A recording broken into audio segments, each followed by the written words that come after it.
है और बहुत अच्छे लोग हैं संगीत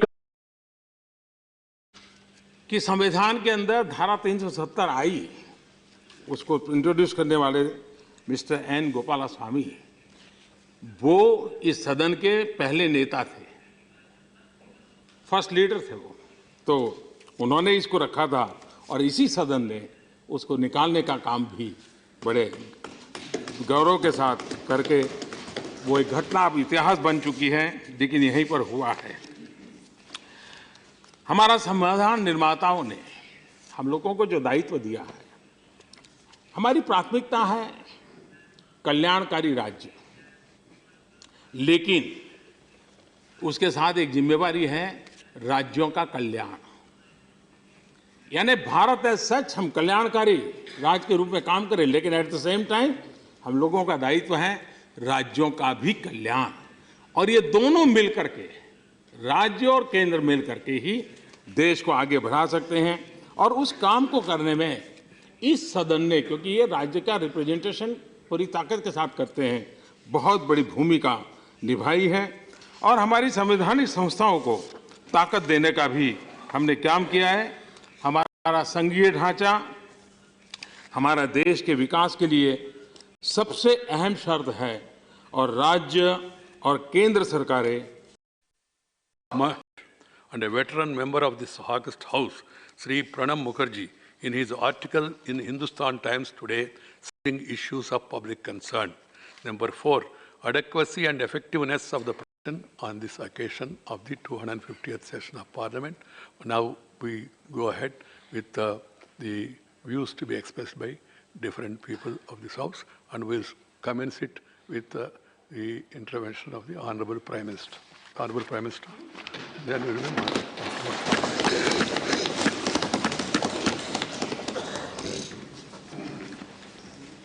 आदरणीय सभापति जी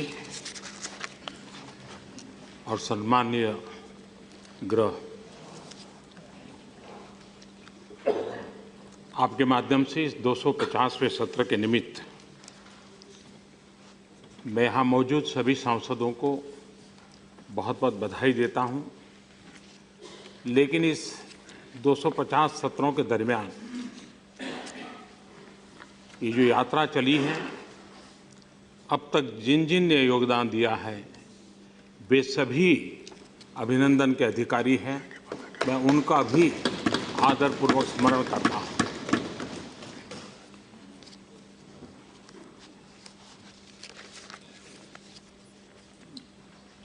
सभापति जी, आप जब बहुत ही आर्टिकुलेट वे में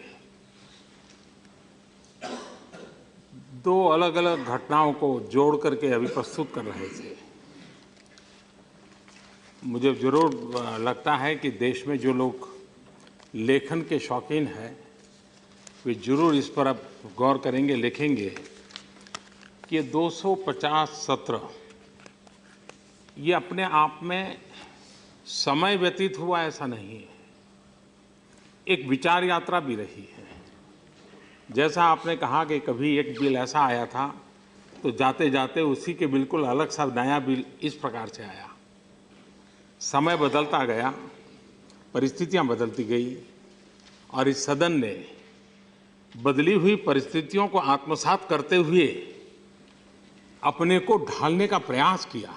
मैं समझता हूँ ये बहुत बड़ी चीज़ है और इसके लिए सदन के सभी सदस्य जिन्होंने तब तक काम किया वो बधाई के पात्र हैं।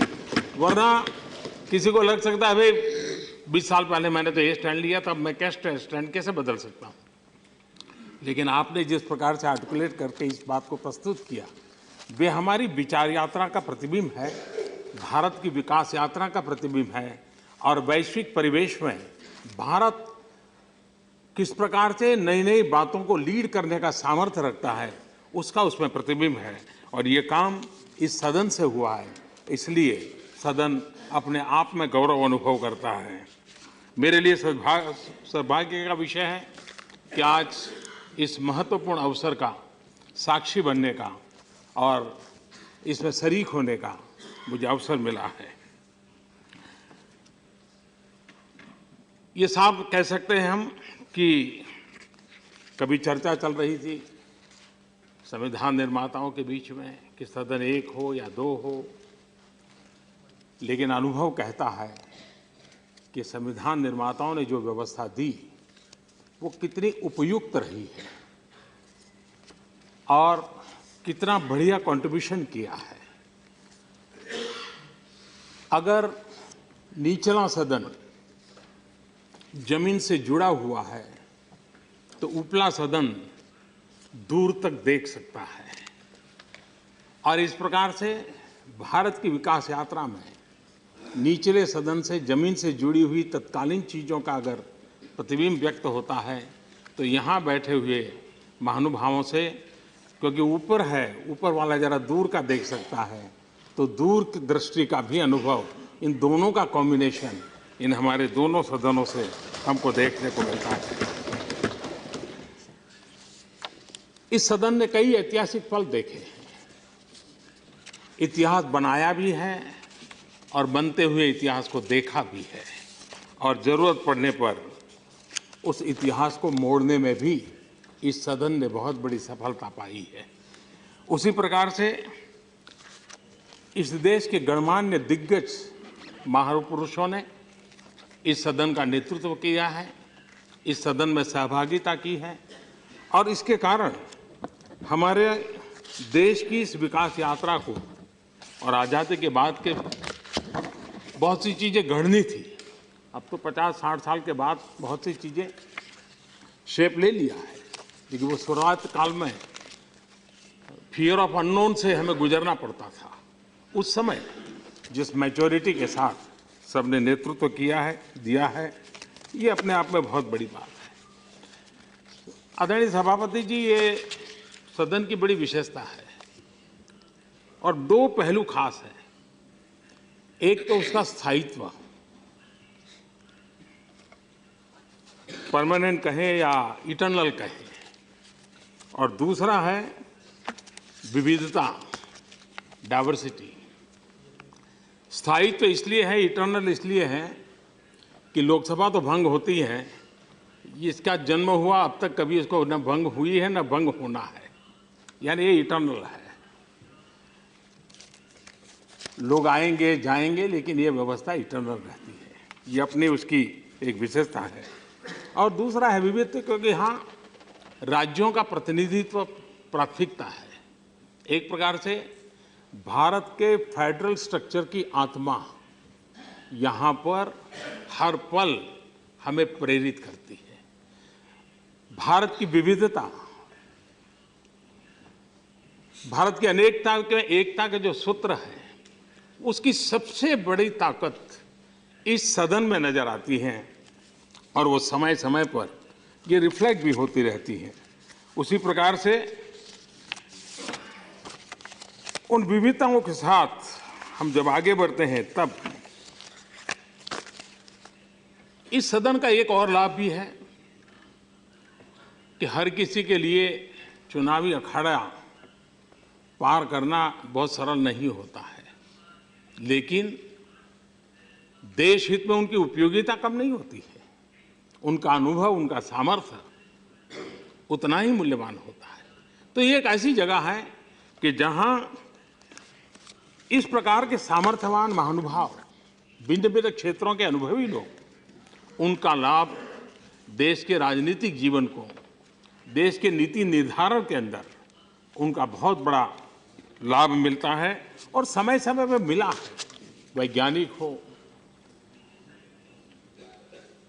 खेल जगत के लोग हो, कला जगत के लोग हो, कलम के धनी हो, ऐसे अनेक महानुभावों का लाभ, जिनके लिए चुनावी अखाड़े से निकल करके आना बहुत मुश्किल होता है।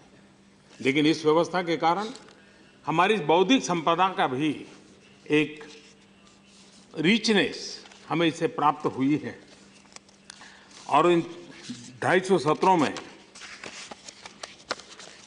और मैं मानता हूं इसका सबसे बड़ा उदाहरण बाबा साहब आम्बेडकर स्वयं है, क्योंकि किसी न किसी कारण से उनको लोकसभा में पहुंचने नहीं दिया गया, लेकिन यही तो राज्यसभा थी जहां बाबा साहब आम्बेडकर के कारण देश को बहुत लाभ मिला। और इसलिए हम इस बात का गर्व करते हैं कि ये सदन है जहां से देश को बाबा साहब आम्बेडकर जैसे अनेक महापुरुषों का हमें बहुत ही लाभ मिला।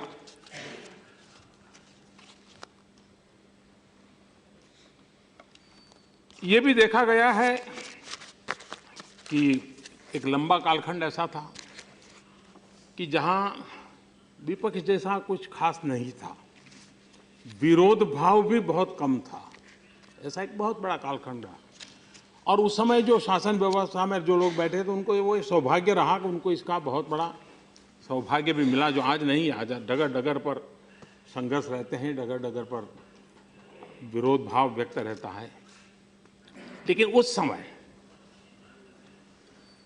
जबकि विरोध पक्ष न के बराबर था, इस सदन में ऐसे बहुत ही अनुभव और विद्वान लोग बैठे थे कि उन्होंने शासन व्यवस्था में कभी भी निरंकुशता नहीं आने दी। शासन में बैठे हुए लोगों को सही दिशा में जाने के लिए प्रेरित करने के कठोर काम इसी सदन में हुए हैं। ये इन्हें कितनी बड़ी सेवा हुई है, इसका हम गर्व कर सकते हैं और ये हम सब के लिए स्मरणीय है। आदरणीय सभापति जी, हमारे प्रथम उपराष्ट्रपति जी डॉक्टर सर्वपल्ली राधाकृष्णन जी ने इस सदन के संबंध में जो बात कही थी, मैं उसको आपके सामने प्रस्तुत करना चाहूँगा। डॉक्टर राधाकृष्णन जी ने कहा था, इसी चेयर पर बैठ करके उन्होंने कहा था, और वो आज भी उतना ही उपयुक्त है। और आप प्रणब मुखर्जी, आदरणीय प्रणब मुखर्जी के बात को उल्लेख करते हो या आप स्वयं अपना दर्द व्यक्त करते हो, ये सारी बातें उसमें है।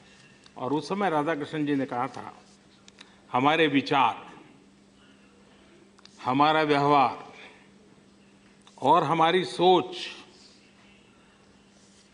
हमारे विचार, हमारा व्यवहार और हमारी सोच ही दो सदनों वाली हमारी संसदीय प्रणाली के औचित्य को साबित करेगी। संविधान का हिस्सा बनी इस द्विसदनीय व्यवस्था की परीक्षा हमारे कामों से होगी। हम पहली बार अपनी संसदीय प्रणाली में दो सदनों की शुरुआत कर रहे हैं। हमारी कोशिश होनी चाहिए कि हम अपनी सोच, सामर्थ्य और समझ से देश को इस व्यवस्था का औचित्य साबित करें। 250 सत्र की यात्रा के बाद, अनुभव का इतना संपुट होने के बाद, वर्तमान की और आने वाली पीढ़ियों की दायित्व तो और बढ़ जाता है कि डॉक्टर राधाकृष्णन जी ने जो अपेक्षा की थी, कहीं हम उससे नीचे तो नहीं जा रहे हैं। क्या हम उन अपेक्षाओं को पूरा कर रहे हैं या बदलते हुए युग में हम उन अपेक्षाओं को भी और अच्छा वैल्यू एडिशन कर रहे हैं, ये सोचने का समय है। और मुझे विश्वास है कि सदन की वर्तमान पीढ़ी भी और आने वाली पीढ़ी भी डॉक्टर राधाकृष्णन जी की इन अपेक्षाओं को पूर्ण करने के लिए निरंतर प्रयास करती रहेगी और उससे आने वाले दिनों में देश को, अगर जैसा अभी आदरणीय सभापति जी ने कहा, अगर हम पिछले 250 सत्रों की विवेचना करें तो कई महत्वपूर्ण ऐतिहासिक बिल यहाँ पास हुए हैं जो एक प्रकार से देश के कानून बने, देश के जीवन को चलाने का आधार बने हैं। और मैं भी पिछले अगर 5 साल का हिसाब किताब देखूं तो मेरे लिए बड़े सौभाग्य की बात है कि ऐसी अनेक महत्वपूर्ण घटनाओं का साक्षी बनने का अवसर मुझे भी मिला है। विद्वत्तापूर्ण हर एक किसी के विचार सुनने का मुझे सौभाग्य मिला है और कई बातों को नई सिरे से देखने का अवसर इसी सदन से मिला है और इसके लिए मैं खुद लाभान्वित हुआ हूँ और मैं सबका आभारी भी हूँ। और ये अगर हम चीज़ों को सीखे समझे तो बहुत कुछ मिलता है और वो मैंने यहाँ अनुभव किया है। तो मेरे लिए आप सबके बीच कभी कभी आकर के सुनने का मौका मिलता है, वो अपने आप में एक सौभाग्य है। अगर हम पिछले 5 साल के तौर देखें, यही सदन है जिसने 3 तलाक का कानून होगा कि नहीं होगा, हर एक को लगता तो यहीं पर अटक जाएगा, लेकिन इसी सदन की मैच्योरिटी है कि उसने एक बहुत बड़ा महत्वपूर्ण विमेन एम्पावरमेंट का काम इसी सदन में किया। हमारे देश में आरक्षण के विरोध करके हर पल संघर्ष के बीज बोए गए हैं। उसमें से तनाव पैदा करने के भरसक प्रयास भी किए गए हैं, लेकिन ये गर्व की बात है कि इसी सदन ने सामान्य वर्ग के गरीब परिवार का 10% आरक्षण का निर्णय किया, लेकिन देश में कहीं तनाव नहीं हुआ, विरोध भाव पैदा नहीं हुआ, सहमति का भाव बना। ये भी इसी सदन के कारण संभव हुआ है। इसी प्रकार से हम जानते हैं जीएसटी लंबे अरसे से जो को भी शासन में जिसकी जिम्मेवारी है, हर एक ने मेहनत की। कमियां है नहीं है, सुधरनी चाहिए नहीं सुधरनी चाहिए, ये सारी भी डिबेट चलती रहेगी, लेकिन one nation one tax system की ओर इसी सदन ने सर्वसम्मति बना करके देश को दिशा देने का काम किया है, और उसी के कारण एक नए विश्वास के साथ विश्व में हम अपनी बात रख पा रहे हैं। देश की एकता और अखंडता इसी सदन में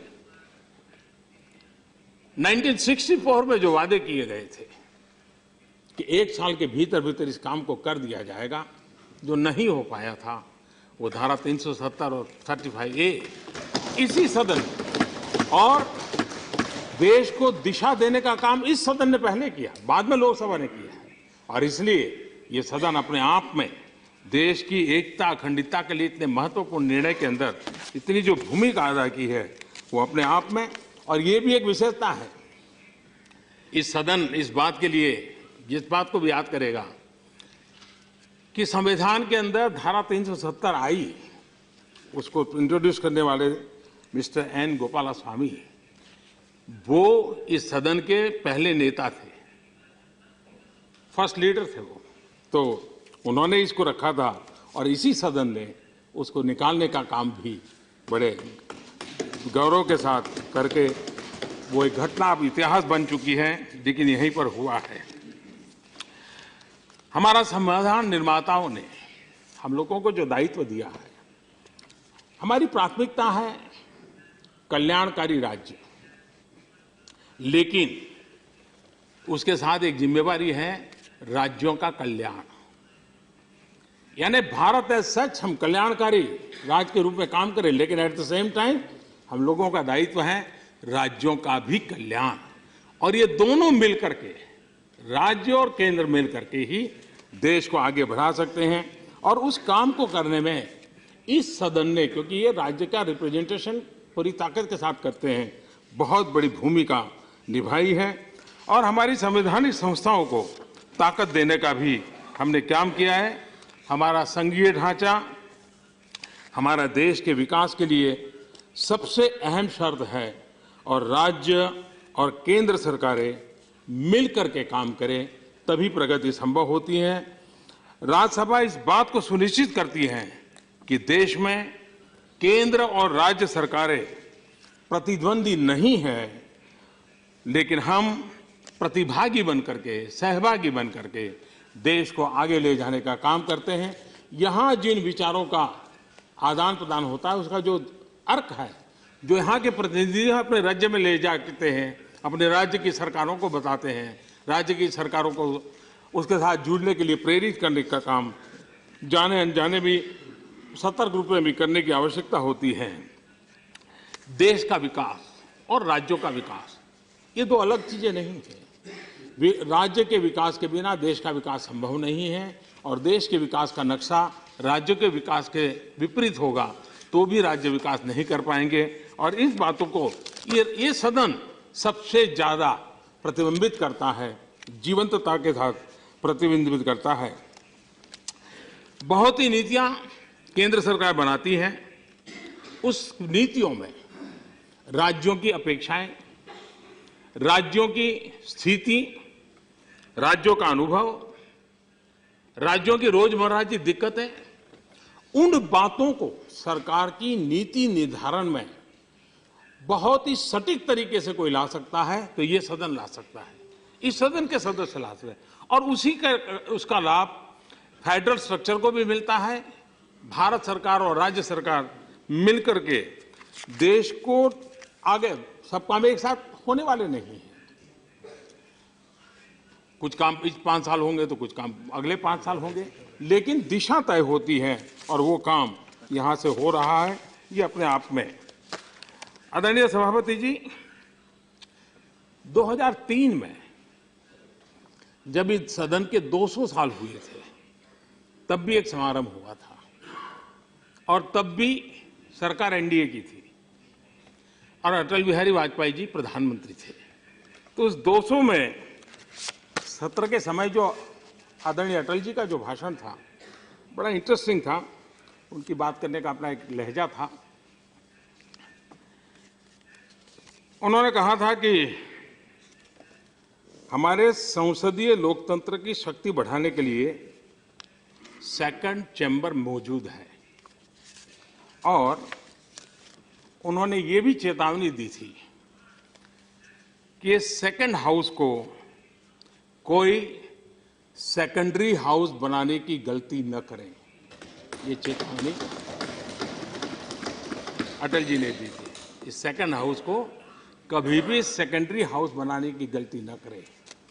अटल जी की उन बात को जब मैं पढ़ रहा था तो मुझे भी लगा कि कुछ को इसको आज के संबंध में कुछ नए तरीके से अगर प्रस्तुत करना है तो मैं कहूंगा कि राज्यसभा सेकंड हाउस है, सेकेंडरी हाउस कभी भी नहीं है, और भारत के विकास के लिए इसे सपोर्टिव हाउस बने रहना चाहिए।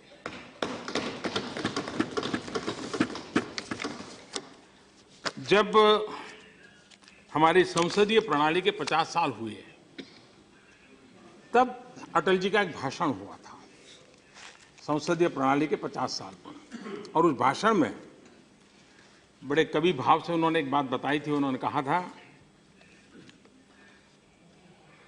एक नदी का प्रवाह तभी तक अच्छा रहता है जब तक कि उसके किनारे मजबूत होते हैं। और उन्होंने कहा था कि भारत के संसदीय जो प्रवाह है, वो हमारा जो लोकतांत्रिक प्रक्रिया है, एक किनारा लोकसभा है, दूसरा किनारा राज्यसभा है। ये दो मजबूत रहेंगे तभी जाकर के लोकतांत्रिक परंपराओं का प्रवाह बहुत ही सटीक तरीके से आगे बढ़ेगा। ये बात आदरणीय अटल जी ने उस समय कही थी। ये एक बात निश्चित है कि भारत फेडरल स्ट्रक्चर है, विविधताओं से भरा हुआ है, तब ये भी अनिवार्य शर्त है कि हमें राष्ट्रीय दृष्टिकोण से ओझल नहीं होना है। राष्ट्रीय दृष्टिकोण को हमने हमेशा ही केंद्रवर्ती रखना ही होगा, लेकिन हमें राष्ट्रीय दृष्टिकोण के साथ क्षेत्रीय जो हित है, इसका संतुलन भी बहुत सटीक तरीके से बनाना पड़ेगा। तभी जाकर के हम उस भाव को, उस संतुलन के द्वारा आगे बढ़ा पाएंगे। और ये काम सबसे अच्छे ढंग से कहीं हो सकता है तो इस सदन में हो सकता है, यहाँ के माननीय सदस्यों के द्वारा हो सकता है, और मुझे विश्वास है कि वो काम करने में हम निरंतर प्रयासरत हैं। राज्यसभा एक प्रकार से चेक एंड बैलेंस का विचार, उसके मूल सिद्धांतों के लिए बहुत ही महत्वपूर्ण है, लेकिन चेकिंग और क्लॉगिंग, इसके बीच अंतर बनाए रखना बहुत आवश्यक होता है।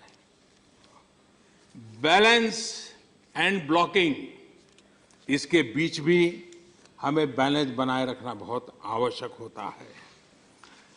एक प्रकार से हमारे अनेक महानुभाव ये बात बार बार कहते हैं कि भाई सदन चर्चा के लिए होना चाहिए, संवाद के लिए होना चाहिए, विचार विमर्श के लिए होना चाहिए। तीखे से तीखे स्वर में विवाद हो, कोई उससे नुकसान होने वाला नहीं है, लेकिन आवश्यक है कि रुकावटों के बजाय हम संवाद का रास्ता चुनें। मैं आज, हो सकता है मैं जिनका उल्लेख कर रहा हूं इसके सिवाय भी लोग होंगे, लेकिन मैं दो दलों का आज मैं उल्लेख करना चाहूंगा, एक एनसीपी और दूसरा बीजेडी। और किसी का नाम छूट जाए तो मुझे क्षमा करना, लेकिन मैं दो का उल्लेख कर रहा हूं। इन दोनों दलों की विशेषता देखिए, उन्होंने खुद ने डिसिप्लिन तय किया है कि हम वेल में नहीं जाएंगे, और मैं देख रहा हूं एक बार भी उन्होंने एक भी सदस्य ने नियम को तोड़ा नहीं है। हम सभी राजनीतिक दलों को सीखना होगा, इंक्लूडिंग माय पार्टी, हम सबको सीखना होगा कि ये नियम का पालन करने के बावजूद भी न एनसीपी की राजनीतिक विकास यात्रा को कोई रुकावट आई है, न बीजेडी की राजनीतिक विकास यात्रा को रुकावट आई है। मतलब वेल में न जाकर के भी लोगों के दिल जीत सकते हैं, लोगों का विश्वास जीत सकते हैं ये। और इसलिए मैं समझता हूं इंक्लूडिंग ट्रेजरी बेंच, हम लोगों ने ऐसी जो उच्च परंपराएं निर्माण जिन्होंने की है उनका कोई राजनीतिक नुकसान नहीं हुआ है। क्यों न हम उनसे कुछ सीखें, हमारे सामने मौजूद है। और मैं चाहूंगा कि हम भी वहां बैठे थे तो हमने भी वो काम किया है। और इसलिए मैं इस सारे सदन के लिए कह रहा हूं कि हम एनसीपी बीजेडी दोनों ने जो ये बहुत उत्तम तरीके से इन चीज को डिसिप्लिन फॉलो किया, ये कभी न कभी इसकी चर्चा भी होनी चाहिए, उनका धन्यवाद करना चाहिए। और मैं मानता हूं आज जब 250 सत्र कर रहे हैं तो ऐसे उत्तम जो घटना है उसका जिक्र होना चाहिए और लोगों के ध्यान में लानी चाहिए। मुझे विश्वास है कि सदन की गरिमा की दिशा में जो भी आवश्यक है उसको करने में सभी सदस्य अपनी भूमिका अदा करते रहते हैं। आपकी वेदना व्यथा प्रकट होती रहती है। हम सब कोशिश करेंगे इस 250वें सत्र पे हम सब संकल्प लेंगे, विशेष करके हम लोग भी लेंगे, ताकि आपको कम से कम कष्ट हो, आपकी भावनाओं का आदर हो और आप जैसा चाहते हैं वैसा ये सदन चलाने में हम आपके एक साथी बन करके सारे डिसिप्लिन को फॉलो करते हुए करने का प्रयास करें। इस संकल्प के साथ मैं फिर एक बार इस महत्वपूर्ण पड़ाव पर सबको बहुत बहुत शुभकामनाएं देता हूं और जिन्होंने यहां तक पहुंचाया है उन सब का धन्यवाद करते हुए मेरी वाणी को विराम देता हूं। बहुत बहुत धन्यवाद। धन्यवाद जी प्रधानमंत्री।